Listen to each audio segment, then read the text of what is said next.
Super heroes ऐसे characters हैं जिनसे हम इंस्पिरेशन लेते हैं। बहुत ब्यूटीफुल कैरेक्टर है जो आई थिंक हमारे हिसाब से सबसे ज़्यादा स्पिरिचुअल रहा है। डॉक्टर स्ट्रेंज के कैरेक्टर से हम क्या सीख सकते हैं? मुझे बहुत फनी लगी वो चीज़ जब उसने बोला कि हम हार्ड मास के बने, हम आत्मा नहीं हैं। आत्मा नाम की चीज नहीं होती। हम हार्ड मास के बने हैं, उससे ज्यादा कुछ नहीं। जो सिल्वर कॉर्ड से जुड़ा होता है हमारा एस्ट्रल बॉडी, वो सिल्वर कॉर्ड से बाहर आके वो जो शरीर है, मैं जैसे बैठी हूँ ध्यान में, वही बाहर आके मेरे तरफ मुड़कर मुझे स्माइल कर रहा है। आप अपनी कॉन्शियस को, अपनी चेतना को अपने ह्यूमन बॉडी से, अपने फिजिकल बॉडी से एक्सटेंड कर एक आउटर पर्सपेक्टिव से, एक आउटर रियलिटी से देखना शुरू करते हो। जब आपकी लाइफ आपके कंट्रोल से बाहर चली जाती है तो आपका जो भी अपने आप के बारे में, जो आपकी आइडेंटिटी है, जो पर्सनालिटी सेल्फ है, जो अहंकार बना होता है, अपने घमंड को त्याग दो। वो पूरी तरीके से शैटर हो जाता है।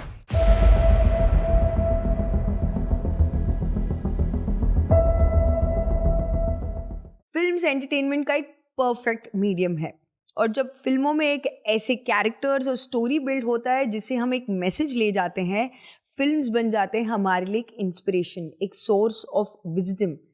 आज की क्या ख्याल है में हम आपके लिए लाने वाले हैं एक अलग तरीके का पर्सपेक्टिव, एक ऐसे मूवी में जिसमें बहुत सारे स्पिरिचुअल कॉन्सेप्ट्स ऑलरेडी हैं, बट हम इसमें आपको एक अलग नज़रिए से इन कॉन्सेप्ट्स को दिखाना चाहते हैं। सुपर हीरोज ऐसे कैरेक्टर्स हैं जिनसे हम इंस्पिरेशन लेते हैं, जिनको देख के हमें लगता है कि वाओ, ऐसे लोग होते हैं जो हमारी दुनिया को सेव कर रहे हैं। ये हमारे माइंड में एक भगवान के रूप भी बन जाते हैं। मार्वल कॉमिक्स ने ऐसे एक ब्यूटीफुल फ्रेंचाइजी क्रिएट की थी अवेंजर्स के साथ, जिसमें एक बहुत ब्यूटीफुल कैरेक्टर है जो आई थिंक हमारे हिसाब से सबसे ज़्यादा स्पिरिचुअल रहा है। आज के क्या ख्याल है कि एपिसोड में हम कवर करने वाले हैं एक ब्यूटीफुल मूवी डॉक्टर स्ट्रेंज को। इस एपिसोड के दौरान आप सीखेंगे एस्ट्रल प्रोजेक्शंस होते क्या है, इसका बेनिफिट क्या है हमारे एवरीडे लाइफ में, अगर आपको ऐसे एक्सपीरियंसेस हो रहे हैं इसका क्या मतलब है, डॉक्टर स्ट्रेंज के कैरेक्टर से हम क्या सीख सकते हैं। डॉक्टर स्ट्रेंज की स्टोरी है एक आध्यात्मिक जिज्ञासु की। जैसे हम सब जो इस क्या ख्याल है को वीडियो देख रहे हैं या मे बी ढूंढ रहे हैं एक ऐसे पर्पस अपने लाइफ में कि ऐसी मूवीज बनती क्यों है। If you are just looking for inspiration and want to understand this concept of this movie from a deeper spiritual perspective, ये वीडियो आपके लिए है। आज के क्या ख्याल है में हम बहुत सारे ऐसी डीप कॉन्सेप्ट्स को इस मूवी के माध्यम से समझेंगे, क्योंकि कभी कभार to see is to believe. जब आप ये देखोगे तो आपको भी समझ में आएगा ये भी हम सबके लिए मुमकिन है। Doctor strange A K. स्टीफन, जिनका किरदार निभाया है बेनेडिक्ट कम्बरबैच में, जिन्होंने शर्लॉक होम्स का जो सीरीज था, बीबीसी सीरीज, बहुत ब्यूटीफुल तरीके से दर्शाया है। Again we should give a shout out to the actor, because एक एक्टर पूरी तरीके से उस रोल को निभाकर क्या ब्यूटीफुल उन्होंने इमेजरी किया था उस मूवी में, क्या एक्टिंग की थी उस मूवी में। बट ये स्ट्रेंज का कैरेक्टर एक परफेक्ट आइडियल कैरेक्टर है समझने के लिए एक लाइफ में एक ओवर अचीवर को। तो स्टीफन एक्चुअली एक डॉक्टर है, बहुत ही ओवर अचीविंग डॉक्टर है। वो सबसे कॉम्प्लिकेटेड सर्जरीज जो होते हैं वो ही कर पाते हैं, और जिनके पास पैसे नहीं हैं उनका इलाज नहीं करते। तो बेसिकली वो उन्हीं का इलाज करते हैं जिनके पास बहुत पैसे हैं और बहुत चार्ज करते हैं, और बहुत एरोगेंट बन गया था कि हाँ भाई मैं ही कर सकता हूँ। तो आसपास के लोग उनके साथ काम करना पड़ता था क्योंकि वो बेस्ट है, लेकिन वो पसंद नहीं करते। लेकिन वो देखते हैं कि अरे इसके पास सब कुछ है, उसके पास क्या नहीं है। और फिर एक सिचुएशन ऐसा आता है जब वो अपनी ही महंगी गाड़ी बहुत तेज़ चला रहे होते हैं और एक एक्सीडेंट हो जाता है। और क्योंकि एक सर्जन है जिनके हाथ बहुत इंपॉर्टेंट है, बहुत ही स्टेबल हाथ चाहिए होते हैं एक सर्जरी करने के लिए, और उनके बोन्स जो है वो ब्रेक हो जाते हैं, तो बहुत कांपते हैं, तो वो सर्जरी नहीं कर पाते। और बहुत बहुत मंथन, बहुत लोगों से मिलके, बहुत सर्जरीज करके वो हार जाते हैं क्योंकि कोई सोल्यूशन नहीं होता है। और एक ऐसा ओवर अचीवर, जब सब कुछ था उनके पास, अब कुछ नहीं है, जिसके लिए वो जाना जाता है वो ही नहीं है उसके पास, अब उसकी लाइफ कैसे होगी। ये पूरी एक्चुअली शुरुआत है, स्टार्ट होती है फिल्म इससे, which I think is so beautiful, because हम जानते हैं कि ये एक स्पिरिचुअल मूवी है, एक सुपर हीरो मूवी है, और हमें लगता है कि सुपर हीरो की मूवीज में सब कुछ अच्छा होता है, सब कुछ बढ़िया होता है।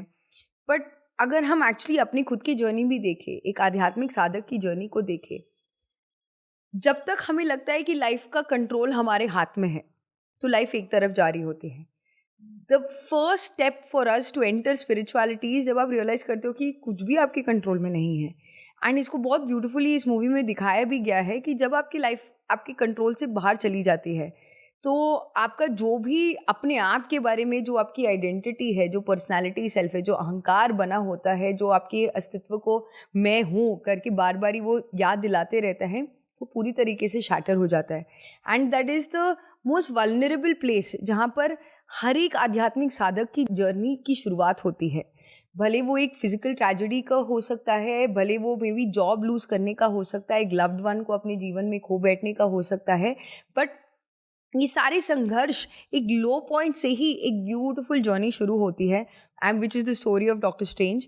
End of course her solution को ढूंढने के लिए सुपर हीरो मूवी है, हम जानते ही हैं. ये एक टिपिकल मूवी रिव्यू नहीं है. We are not going to tell you पूरे मूवी में क्या होने वाला है. ज़रूर ये मूवी हिंदी में है, आप देख सकते हैं, बट एक इंसान जब एक लो पॉइंट में एक्सपीरियंस करता है अपनी लाइफ में, वो हर एक वो चीज़ प्रयास करता है, भले ही उसको पता हो इसमें सोल्यूशन मिलेगा या नहीं मिलेगा, कहीं ना कहीं पे वो एक होप है.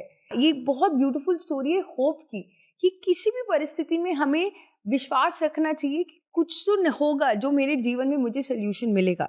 सो ऑफ कोर्स डॉक्टर स्ट्रेंज जाते हैं अपने जवाब को ढूंढते ढूंढते, फाइनली वो एक हिमालय के माउंटेन्स में एक टेम्पल में जाते हैं जिसको कामरटाज कहते हैं. वहाँ पर वो मिलते हैं द एंशिएंट वन को. फिल्म्स में बहुत सारी चीज़ें, अनकही चीज़ें बताई जाती है ताकि वो हमारे स्टीरियोटाइप्स को ब्रेक करते हैं. इस पर्टिकुलर मूवी में जो एंशिएंट वन है, जो उनकी गुरु है, वो एक गुरु माता है. वो एक गुरु नहीं है जो स्टीरियोटाइप हमारे मन में रहता है कि अगर कोई ज्ञानी हो या कोई बड़े साधु हो वो एक मेल होंगे. वो एक साध्वी थी, द एंशिएंट वन, जो एक बहुत ब्यूटीफुल तरीके से उन्होंने एक इस एंशिएंट वन को दिखाया था एक फीमेल किरदार के माध्यम से. डॉक्टर स्ट्रेंज पहुंचते हैं वहाँ पर समझने के लिए कि मे बी वो आयुर्वेदिक और एंशिएंट टिबेटन मेडिसिन को लगाकर वो उनके बॉडी को हील कर देंगे. बट जब वो पहुंचते हैं वहाँ पर, उसके बहुत ही विपरीत एक्सपीरियंसेस उनको करना पड़ता है. अब हम मूवी के उस सीन को देखेंगे जिससे एक्चुअली स्ट्रेंज को उसका पहला स्पिरिचुअल एक्सपीरियंस करने को मिलता है. एक्चुअली डॉक्टर स्ट्रेंज जो है वो एक डिसबिलीवर है, उनको फ़र्क नहीं पड़ता स्पिरिचुअलिटी के बारे में. तो जब पहला एक्सपीरियंस जो होता है उनको लगता है कि पॉसिबल ही नहीं है कि एक आउटर वर्ल्ड, एक आउटर बॉडी एक्सपीरियंस हो सकता है. तो चलो देखते हैं. हमारा स्कैन्स दिखा रही, मैं ये सब देखने यहाँ नहीं आया हूँ. ये तमाम ड्राइंग्स उस शख्स ने बनाई है जिसकी आंखों में थोड़ी रोशनी है, पूरी नहीं. मैंने यहाँ आने में अपनी आखिरी पाई खर्च दी, 1 वे टिकट लिया, और आप मुझे आत्मा से इलाज का पाठ पढ़ा रही हैं. तुम वो शख्स हो जो दुनिया को सीमित नजरिए से देख रहा है. तुमने उस नजरिए को बड़ा करने में अपनी पूरी जिंदगी लगा दी ताकि दुनिया को और देख सको, जान सको. और अब जब तुम्हें दुनिया को समझने का मौका मिला है, तुम उसे मानने से इनकार कर रहे हो. हाँ, मैं नहीं मानता, क्योंकि मैं चक्र और ऊर्जा और आत्मा जैसी परियों की कहानियों में विश्वास नहीं करता. आत्मा नाम की चीज नहीं होती. हम हार्ड मास के बने हैं, उससे ज्यादा कुछ नहीं.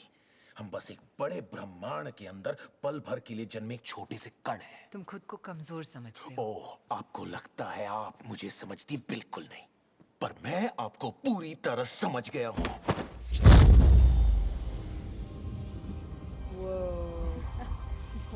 The scene is always like, हर बार देखो तो मज़ा ही आ जाता है.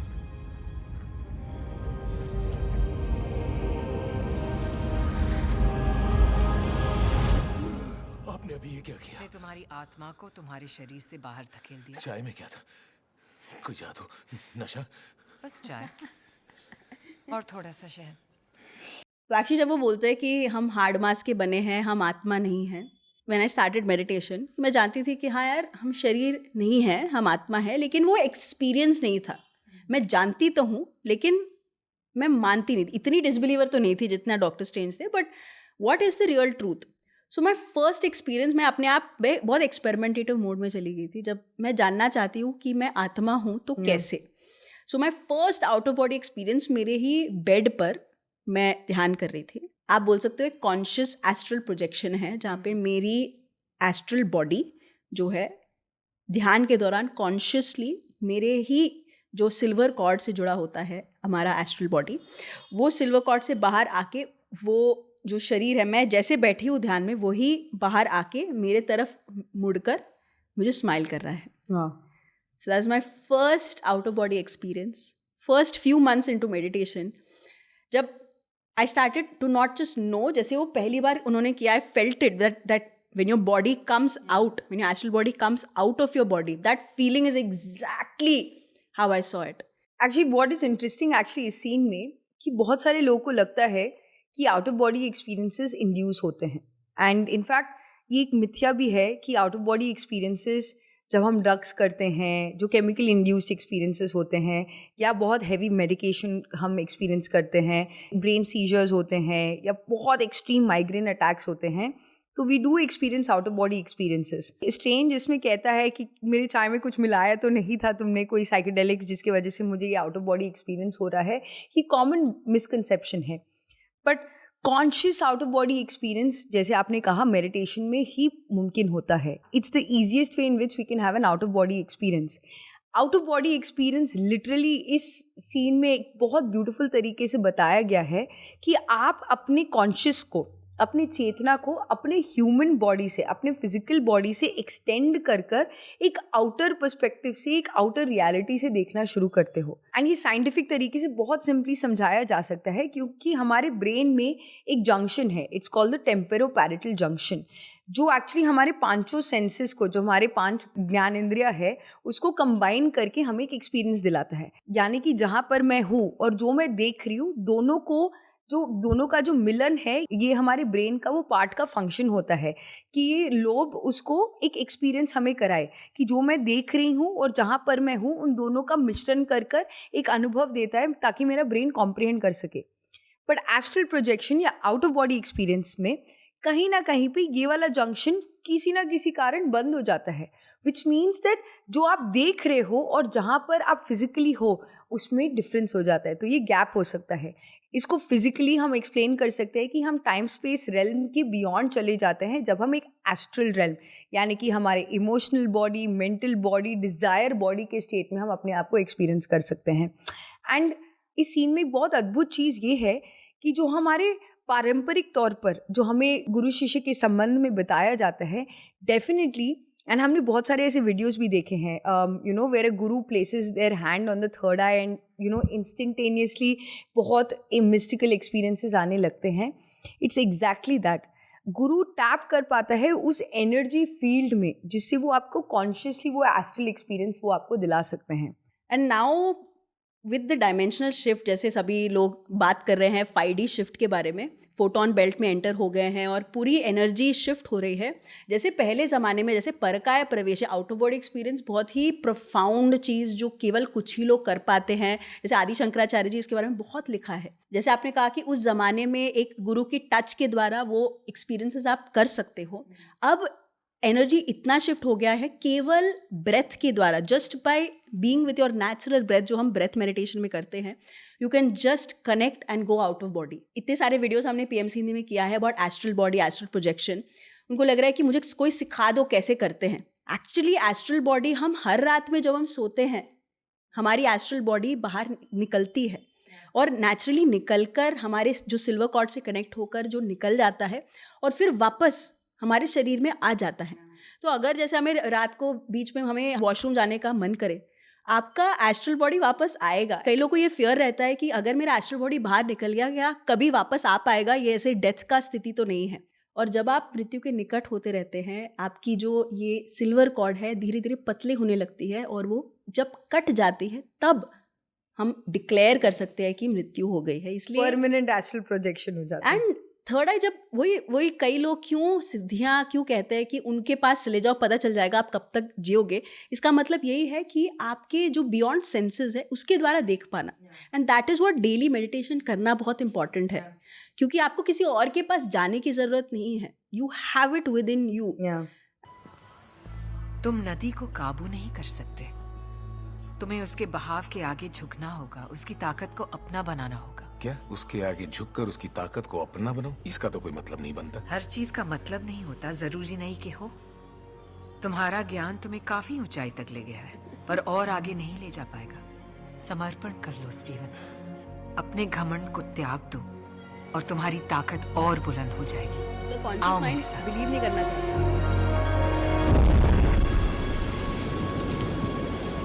ओह, एक मिनट, ये तो एवरेस्ट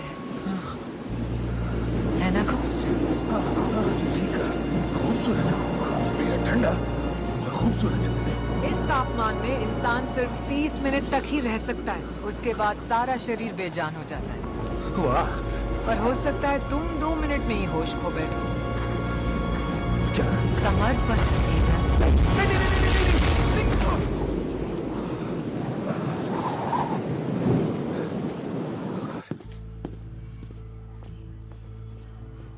हमारा नया शिष्य कैसा है? देखते जाओ, जल्द ही पता चल जाएगा। मुझे स्टीफन की कहानी एक एक नॉर्मल साधक की कहानी लगती है, क्योंकि हर एक पर्सन अपने आप को जानना चाहता है। उस अपने आप को जानना चाहते हैं कि जो मार्ग में आपके जो गुरु होते हैं, in this case a physical गुरु, वो जान जाता है वो एक चीज़ जो आपको रोकती है वो अल्टीमेट वॉरियर बनने के लिए। यस। और वो एक चीज़ जो हर एक साधक के लाइफ में बहुत कॉमन है, वो है अहंकार, जो आपको आगे का रास्ता नहीं दिखा पाती, क्योंकि हमें लगता है कि हम जानते हैं। और ये अहंकार को छोड़ने का जो रास्ता है, हम खुद ही एक्चुअली अपने आप के लिए चुनते हैं। तो जैसे एंशिएंट वन ने इसके लिए चुना जहाँ पे एवरेस्ट की एक चोटी पर छोड़ दिया।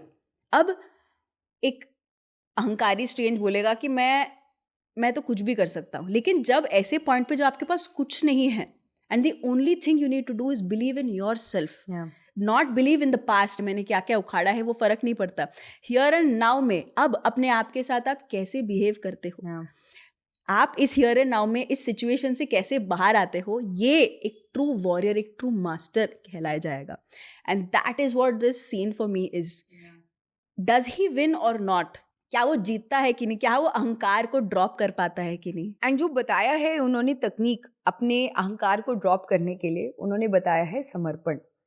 समर्पण ये एक ऐसा शब्द है जो हर एक वर्ल्ड फिलॉसफी में इसको किसी ना किसी वे में बताया है। किसी ने इसको भक्ति भाव में बताया है, किसी ने इसको रिलीजियस फॉर्म में थ्रू फेथ बताया है, किसी ने उसको सेल्फ बिलीफ के थ्रू बताया है, या जेन फिलॉसफी में जस्ट नोइंगनेस एंड बीइंगनेस के तरीके से बताया है।